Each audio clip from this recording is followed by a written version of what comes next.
Tá, vamos pegar a pastora falou um pouquinho ali sobre gerações passadas, né? Então vamos pegar uma pessoa que não é cristã, não no momento, tá? Hoje já é, mas teve uma vida pintou e bordou, vamos zoar mesmo, né?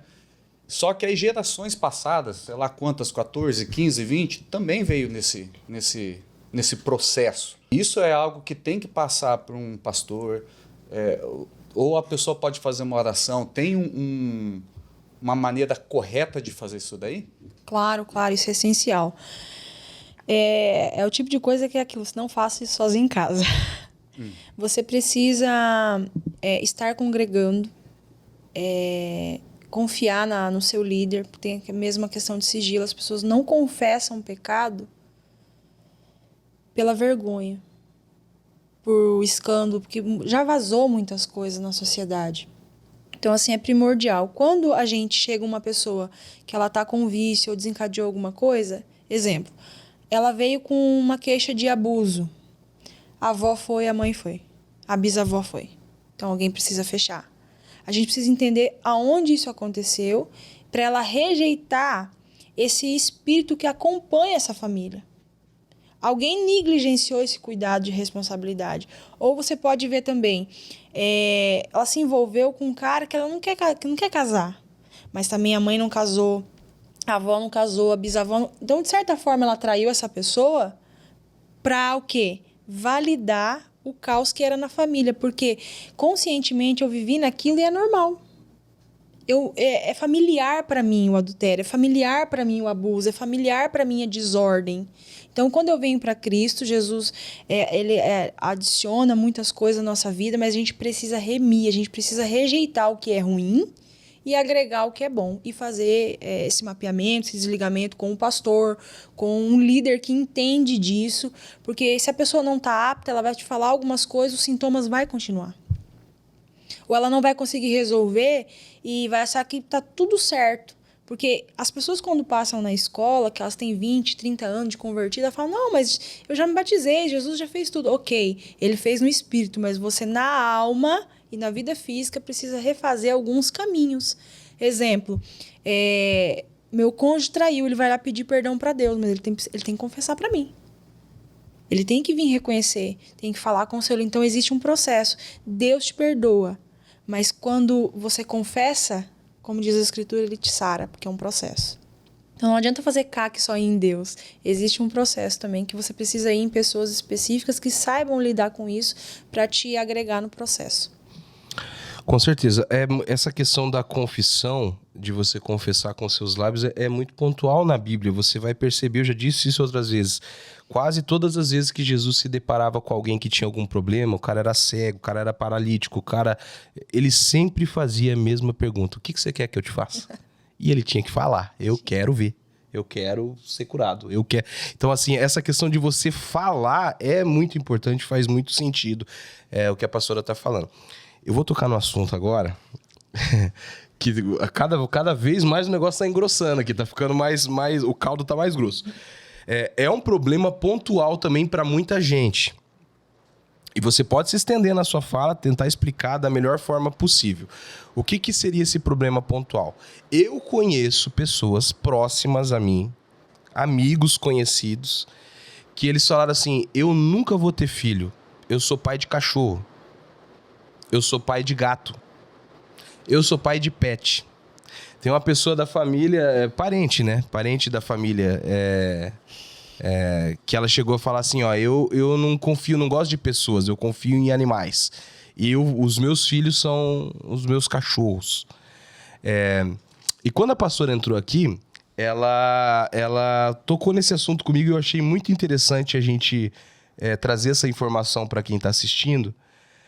Existe um problema pontual para quem assume essa postura de ser pai de pet nos dias atuais? Claro. A gente já vê que é uma pessoa que ela teve problema com a paternidade e com o acolhimento. E ela faz com o animal aquilo que não fizeram com ela.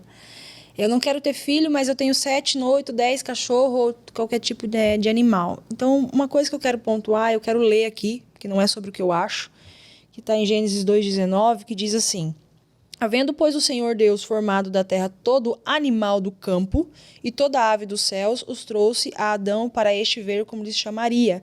E tudo que Adão chamou, e toda alma vivente, isso chamou seu nome.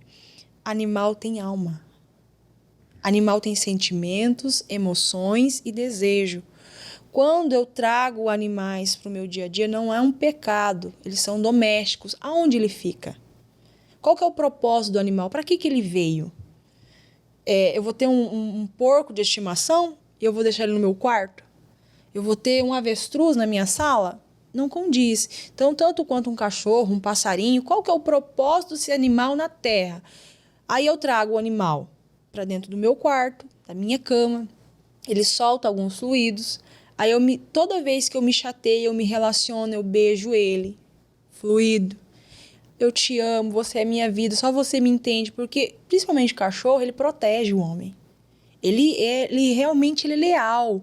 E aí a pessoa vai se emocionando, vai se entrelaçando, vai colocando, depositando tudo naquele animal, porque os seres humanos são um pouco difíceis, e aí ela deposita toda a emoção dela naquele animal.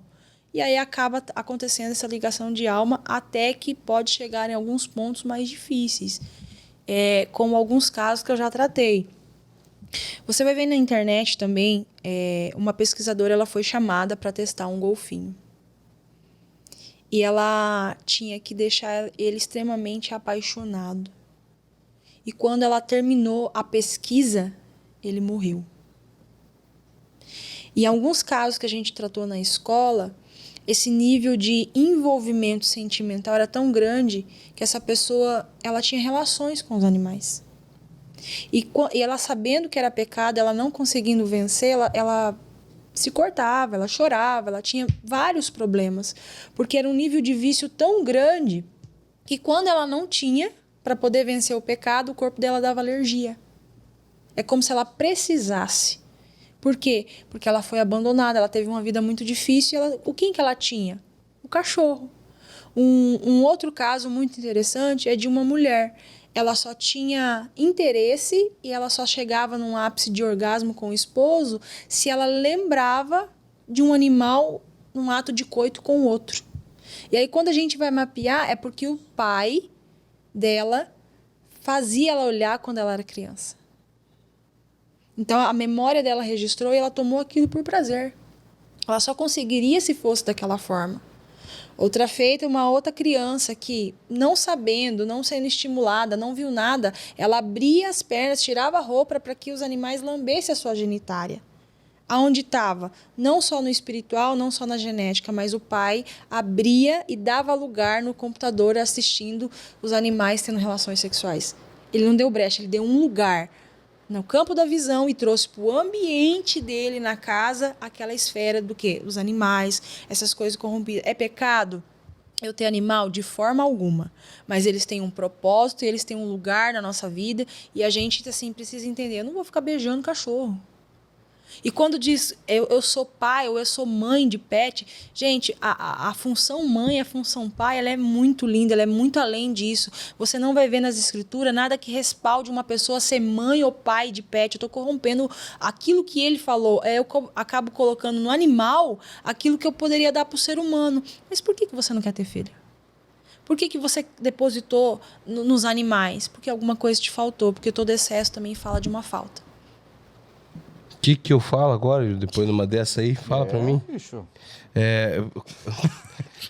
Uma pessoa que chegou a esse extremo, porque assim, a gente entende que, vamos lá, a gente entende que quando há essa legalidade na mente, foi aberta essa legalidade sendo num local, ou né, de algo que ela viu, de algo que ela ouviu lá atrás, quando chega nesse nível de legalidade, a gente percebe o quanto que o diabo ele entra para arrebentar mesmo. Ele vai deteriorar mesmo.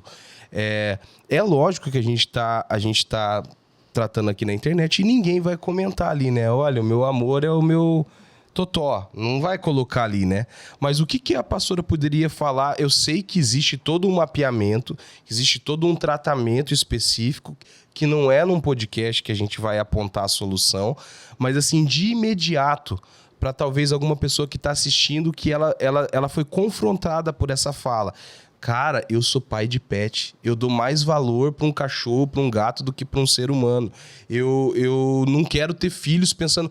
Por onde que a pastora poderia apontar a solução para se desvincular disso?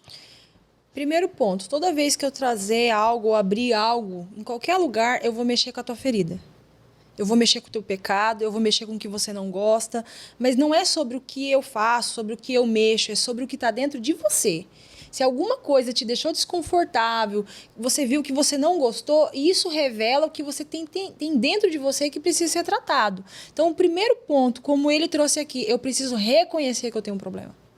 Não é errado você ter um animal dentro do seu lar, mas qual que é o propósito dele? Por que você pegou ele? Ah, é porque o meu filho morreu, eu coloquei no lugar. Ou porque o meu filho está muito sozinho. Ah, é porque eu amo. Existe o porquê de todas as coisas, existe uma causa. Então, por que Jesus pergunta, o que queres que eu te faça? Ele quer que você reconheça que você tem um problema. Se você não acha que é um problema, se você não acha que é errado, você não vai chegar a um profissional, um pastor, porque você não reconhece que você tem um problema. E nem Jesus pode operar onde as pessoas acham que não tem problema. Então, você precisa reconhecer. Então, o primeiro ponto é você reconhecer, entender por que você tem esse animal, por que você ficou tão mexida com algumas questões e pedir para que o Espírito Santo te convença do pecado e da justiça, porque não é só eu não vim aqui convencer, eu vim trazer uma porção de Cristo que eu carrego, e aquilo que vai impactar dentro de você, só o Espírito Santo pode convencer, mas nós estamos à disposição como libertadores para te ajudar nesse processo. Então, assim, o primeiro ponto é reconhecer. Segundo, você vê que Jesus passa gospe e faz uma lama e passa nos olhos. E pede para que ele se lava. Existem curas que são espontâneas. Existem curas que não precisa que Jesus esteja no local. Mas existem curas que ele vai tirar a cegueira dos seus olhos, mas você precisa ir até um local para que você seja limpo e curado através de alguém. É um processo, né? É um processo. A pessoa que não entende a questão do processo fica complicado.